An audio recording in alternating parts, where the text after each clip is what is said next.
अस्सलाम वालेकुम।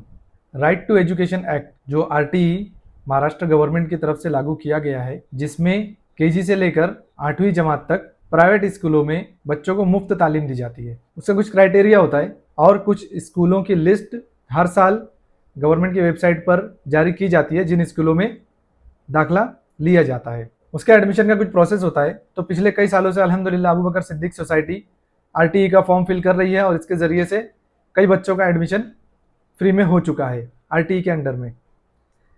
इस साल जो है वो प्रोसेस आरटीई का थोड़ा सा लेट स्टार्ट हुआ, जिसकी वजह ये थी कि इस साल एंड मोमेंट पर महाराष्ट्र सरकार की तरफ से आरटीई के लॉ में जो कुछ चेंजेस किए गए, जिसकी वजह से प्राइवेट स्कूलों को उस लिस्ट से निकाल करके सरकारी स्कूलों को ऐड किया गया, जिसके लिए एमपीजे भिवंडी जो संस्था है उन्होंने आवाज़ उठाई और मुंबई हाईकोर्ट तक मामला गया। उसके बाद में जो फैसला था वो एमपीजे के हक में आया, जिसके बाद में अल्हम्दुलिल्लाह ये स्टार्ट हुआ। आरटीई एडमिशन जो है वो प्राइवेट स्कूलों में स्टार्ट हो गया।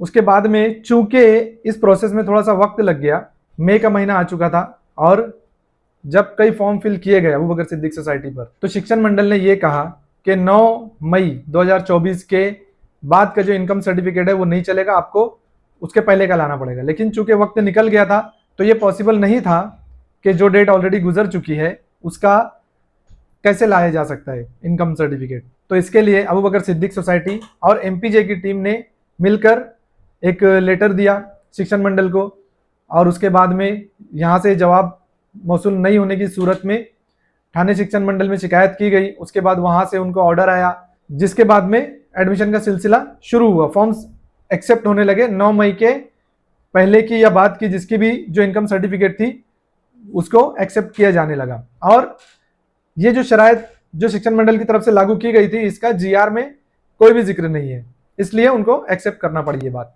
इसके बाद में जब ये सिलसिला शुरू हुआ, वहां से पास होने के बाद, उसके बाद जब प्राइवेट स्कूलों की लिस्ट जो बनी उसके अंदर जिन बच्चों का नाम आया लिस्ट में, तो प्राइवेट स्कूल वालों ने वो एडमिशन देने से इनकार कर दिया। उनके कई बहाने थे कि एडमिशन ऑलरेडी फुल हो चुके हैं और लेट जीआर आया है, लेट एडमिशन हो रहा है, ऐसा सब करके लेट स्टार्ट हुआ।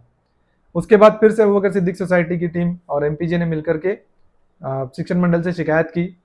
फिर थाने शिक्षण मंडल में शिकायत गई। उसके बाद में महाराष्ट्र के जो एजुकेशन डिपार्टमेंट है वहां पर लेटर के जरिए से शिकायत की गई। उसके बाद में जब महाराष्ट्र गवर्नमेंट के जो एजुकेशन डिपार्टमेंट की तरफ से जब इनको फटकार लगी, तब प्राइवेट स्कूलों ने जिन बच्चों के नाम उनके लिस्ट में आए हुए थे उनके पेरेंट्स को कॉल कर करके उनको बुलाया और अपने स्कूल में उनको एडमिशन दिया।